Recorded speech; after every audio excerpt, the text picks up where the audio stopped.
Hello and welcome to Tea Time. Today with me, Chaiti Narula. We're at Unitech Golf and Country Club on the outskirts of New Delhi in Noida, and rather very warm weather for us to play golf, but indeed very interesting as well at the same time.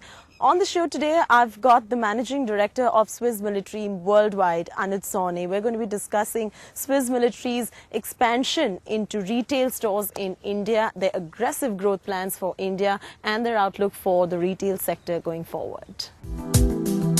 On the show this week, we have Anuj Sawhney, MD, Swiss Military Worldwide.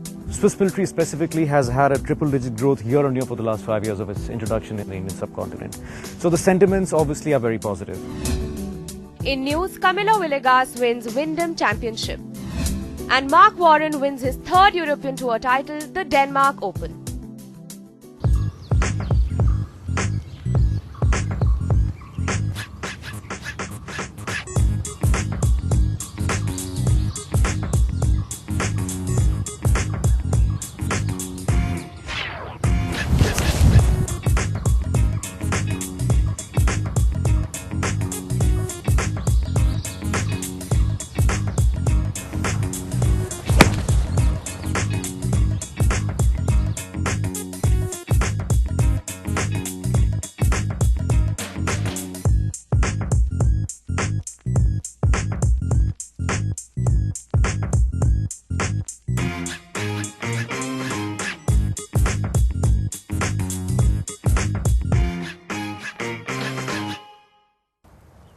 Welcome to the show, Anuj Sawhney. Thank you. Good to have you here. It's a pleasure to be here.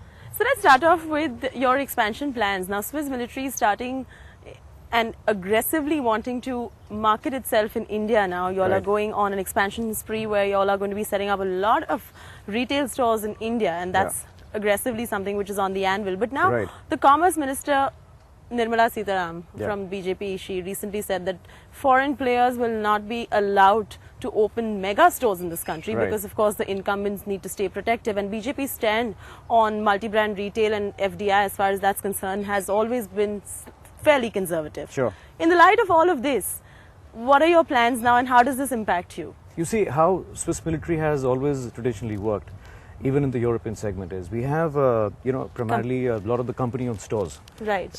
Which, offer the flagships for people to walk in and see the extensive range of products being offered by Swiss Military. Right.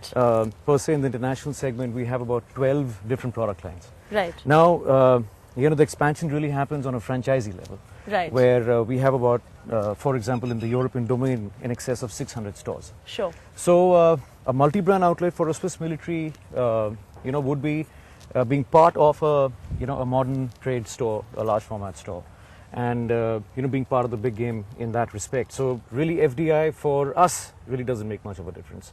We normally have regular small stores. It's a brand which believes in being for the people. It's an affordable luxury is the tagline of the brand. Right. So we are not looking at mega stores. You're not looking at them. No. So we have a then store. Then you're safe. And we have a one-stop shop for everyone. So you would have a certain segment of travel gear, you would have a certain segment of garments, you would have a certain segment of watches inside the same store. So anybody walking in is surprised by the range that the brand has, is surprised by the affordable luxury and the price tags that the brand offers. Right. And at the same time, the uniqueness of the brand, because most products that we offer are multi-utility. Now, what about the tax structure in this country? Do you feel that this tax structure is headed to be a little more liberal going forward? See, the liberal aspect is something which is very subjective. Industrialists might find a certain tax going up which is not very good for his immediate concerns or his immediate industry, which I think is a very micro level view of, viewing the entire tax way that a government... As far as your company is concerned, Right. how do you think it will pan out for you? See, eventually, if the market grows, if it is pro-industry, Right. if it is promoting retail, if it is promoting industry and imports and, players coming in and investing into the company and investing into the country per se, it is always positive. So, therefore, I normally do not look at a micro-level view of a certain tax going up, which really, affects the bottom line, which needs to be bad for the industry. Because whatever is being taxed from the companies and bringing to the economy is eventually going to go into the growth that is going to be there for the entire industry.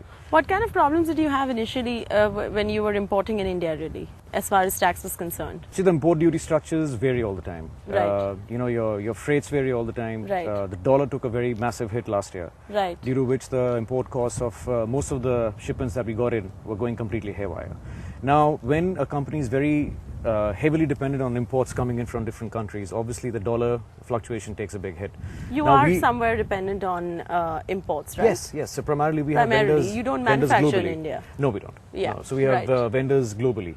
So now what happens is, changing MRPs for your products every time a shipment goes haywire with the costing doesn't make sense for a brand. Obviously. Especially when you have such an So extensive you have range. to absorb it into your P&L, Absolutely. of course. And, beyond a certain point, you can't do that. So either you would get rid of that SKU, or on the other end, you would rather have, a new SKU coming in where you can redefine the MRPs being charged from the market. Now, the estimates for the Indian retail sector, about 47 trillion rupees is what a leading industry estimate suggests is what the industry will come to by the year 2017. And it's expected to grow at a CAGR of about 15% thereabouts in that period as well, starting from now.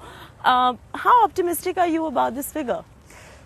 See, when we talk about an industry, a 15% growth year on year for any economy to sustain is phenomenal, which is what is the transition of the Indian economy coming from a developing country to a developed nation, Right. Swiss military specifically has had a triple-digit growth year on year for the last 5 years of its introduction in the Indian subcontinent.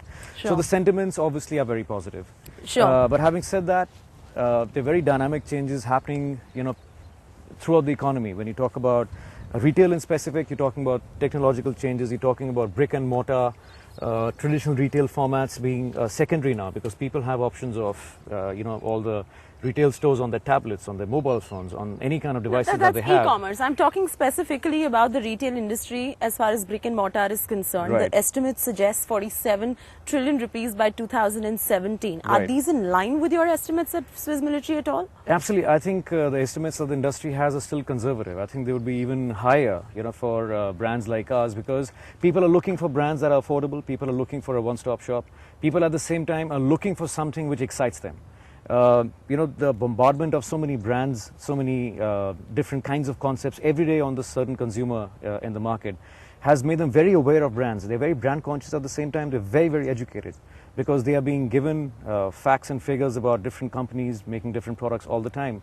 So when you actually have a convert, when you talk about, the conversion of a person walking into a store and actually spending the money to buy it, even in our stores, it's one of the highest in the world. We have a 74% conversion, which means out of every 4 people walking into a store, almost 3 buy a product.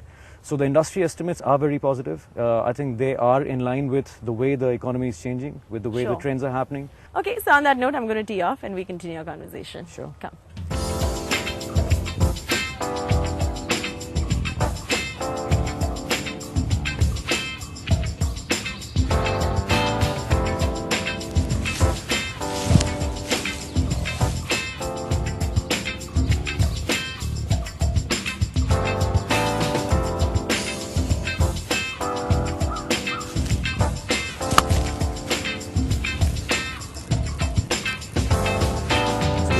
Thank you. So Anuj, let's talk about the future of the retail industry. Do you think we have arrived as a country as far as the future of retail industry is concerned? Because we've always been talking about the e-commerce wave, and today we are bidding farewell to the brick and mortar stores, really. What is your take on that? See, it's a long way to go. When you talk about the Western markets, you talk about the Western markets, and you really walk into a store, in any of the Western countries, the entire environment, the way they have actually, matured into being where they are today, is a different ballgame altogether. But having said that, we are on the right footstep.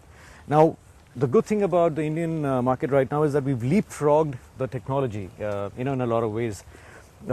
When telecommunications was, taking a hit, we suddenly leapfrogged into having cell phones, with the result that anybody and everybody had cell phones around. Right. So which is also happening in retail because of so many software, so many technological changes happening with, like you said, non-traditional ways of doing retail. It has actually helped the market. And retail industry too has to be very, very, sure of making sure that they streamline the way they are giving the experience to the customer walking into a store, walking into an online store, walking into some kind of a virtual shop where they're offering the products, so which will help them. But then it's a challenge, it's something that needs to be worked upon. It would take some time, but it's a good step that, you know, this is happening now. The changes are happening everywhere, and anybody and everybody who is up to, you know, the challenge at stake would be benefiting from it. And what is your take at Swiss Military as far as e-commerce is concerned? Are you also planning to retail your products online in this country? Absolutely. For us, it's a very, very big impetus as far as you know, online retail is concerned. We have partners with most of the big online sites that we have. The website that we have also has been e-commerce friendly for the last, you know, couple of years that we launched over here. Right. So that is something which is always on an impetus. We are streamlining the process all the time. We're trying to understand how to better the experience to the customer walking in with loyalty programs and so on. So it is, you know, it's, as I said again, like the earlier question that you asked me, it is something which we're working on all the time and we're improving.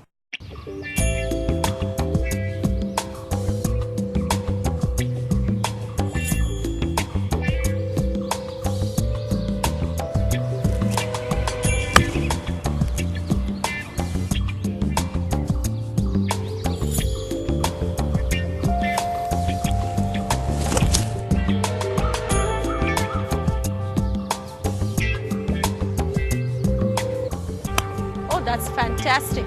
Well played. So, Anuj, what should a robust retail strategy look like for India? For any brand like yours? See, it's a utopian scenario is what we're focusing on right now. See, the most important thing for any brand to understand is the fact that the cultural diversity in India is so extensive that you really have to customize the product that you have for the audience. Sure. The Indian customer, the Indian retail infrastructure is also like, is unlike like any other customer, any other company, any other country in the world. Now, having said that, every brand has to understand the target customer and customize the retail experience for him. Like for a brand like Swiss Military, you can't have a person who's a tourist walking into a souvenir shop in a country like Switzerland to be the same customer who walks into a store in a place, you know, a mass retail store in somewhere in Delhi. So the products, the price points, the customization of the product has to be, you know, done accordingly. At the same time, you know, it has to be a very streamlined experience to be given to the customer. So if a customer walks into a store versus a customer, you know, comes to an online experience, the basic brand values, the basic brand strategy has to be very in sync with the overall corporate strategy that the company has in mind. Right. The vision has to be clear, and this has to be clearly communicated to the customer. Lovely. Now, tell me, with technological innovation, how different is your retail marketing strategy in light of the recent technological innovation and the fact that India's caught on quite a bit to the tech game? See, it's, it forms the backbone of the entire retail strategy primarily, because you know, sitting at your home, you can visualize a product, you can visualize the brand, you can visualize the brand values that are being projected to a certain customer. So for us again, you know, the online impetus of Swiss Military is very much in sync with, you know, the brick and mortar impetus that we have. The BTL expenses being taken on board, you know, to promote the brand online is again very much in sync with the overall strategy of, you know, pushing the brand through and making sure that it's visible amongst the gambit of brands that you have on the market today. Right. So for us, it's very, very important. At the same time, we're trying to make sure that we reach the maximum number of, you know, customers from way of tablets, from way of applications that are there, from way of banners with, you know, partner sites. So it's a very comprehensive strategy being taken on board. And as I said again, it's going to be, you know, it takes time to build on, you know, when the engine optimizations keep in, when, you know, the hits are, you know, multiplying, the word of mouth catches on.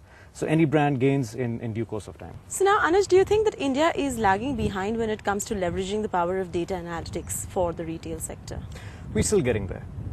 We don't even understand how vast the demographics of a country like ours are, what exactly the value of this data is to be mining and exploring, and then really understanding how to forecast your future and make sure that the decisions taken by the company are in sync with what data you're getting.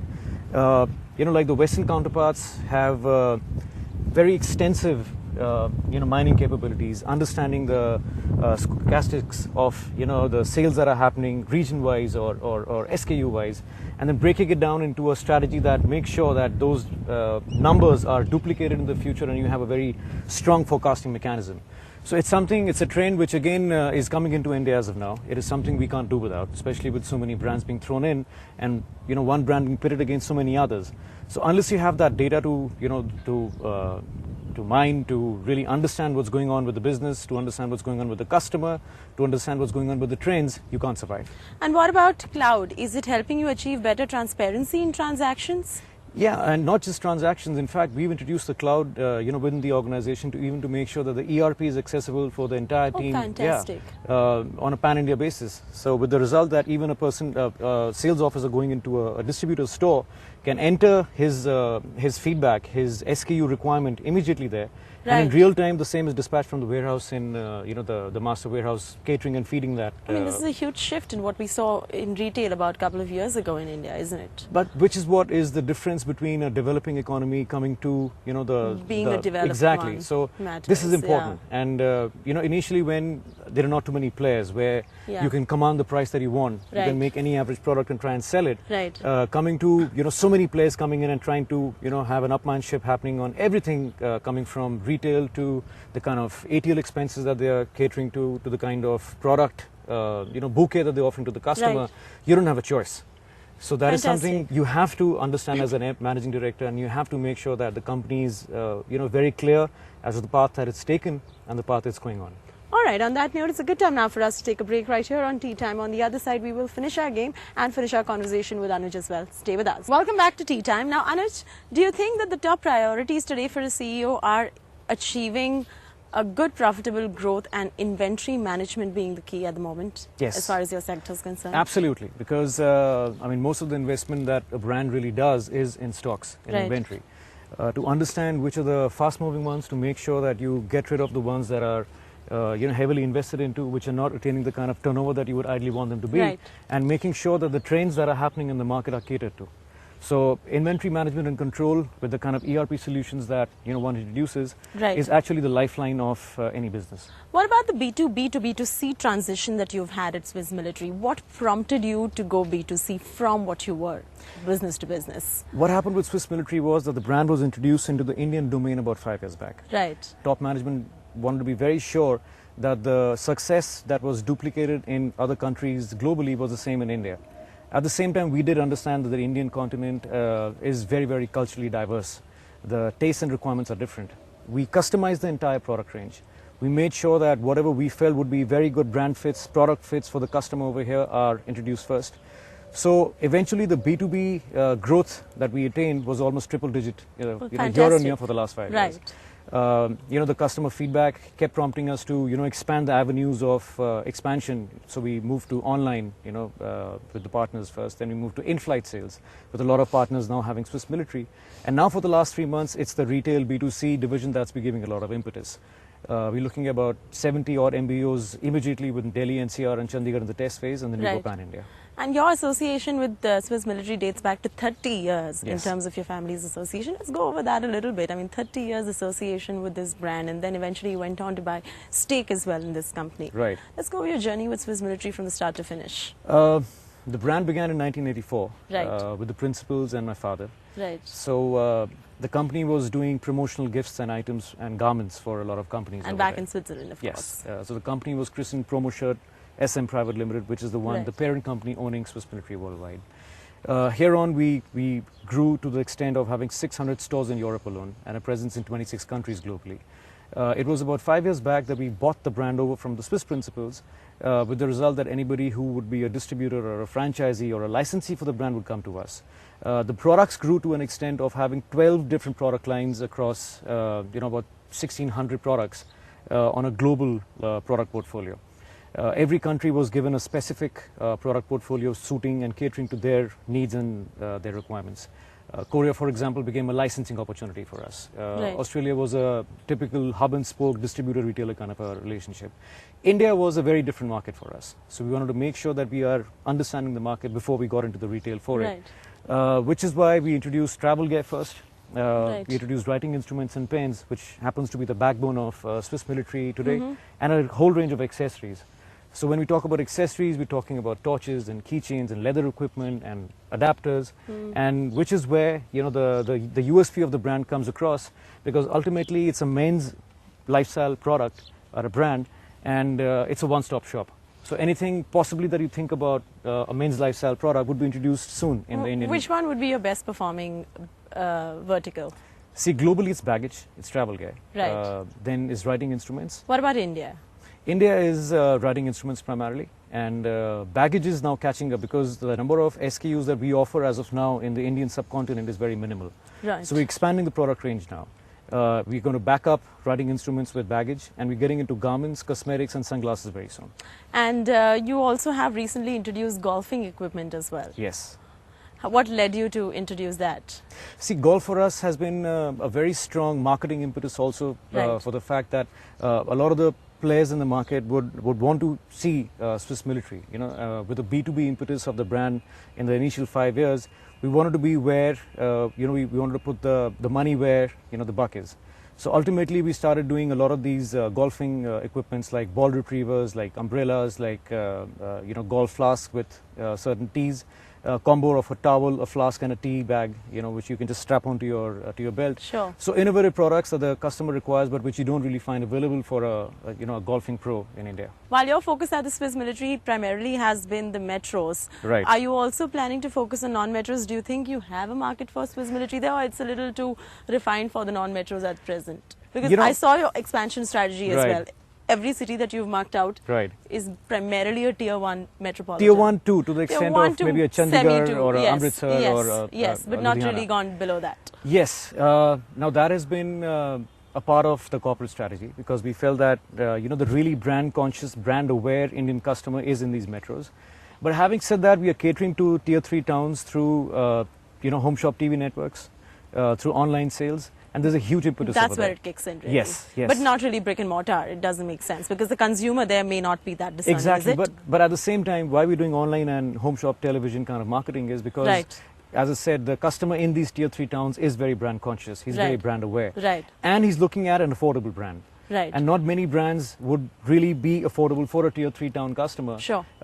Like we have a range starting from 290 rupees going up to 16,000 rupees for an SKU. Sure. So when you talk about sporting a brand which you can afford, and the disposable incomes in most of these tier 3 towns is going up, it'll be you'll be surprised to know the kind of money that people really have to spend on brands and the kind of buying power that they actually execute. So we do recognize that, we do understand that a tier 3 town, a tier 2 town, or a smaller tier 2 town is also very important for us. But yes, like you're saying, traditionally we're not catering to that through a brick and mortar impetus, but more through online and home shop TV networks. All right, let's finish our game and we continue talking Sure. more. Come.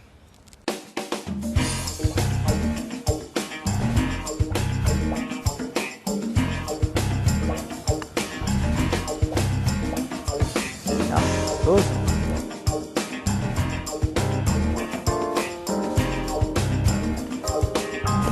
My par 3 finish in par 4. Got a bogey. That's me.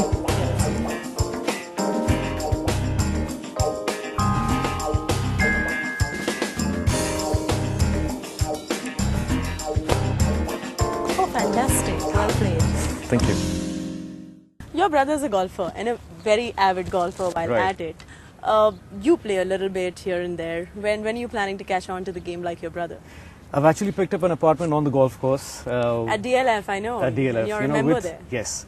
So I've picked it up there, with the hope that I would be pursuing So golf. that was the first, first step. baby step to learning golf is buy an apartment at a golf Yes. course. So I should be getting there very soon. I should be, being able to hold a game with my brother, and not making, a fool of myself. So I hope to get in there. I love the sport.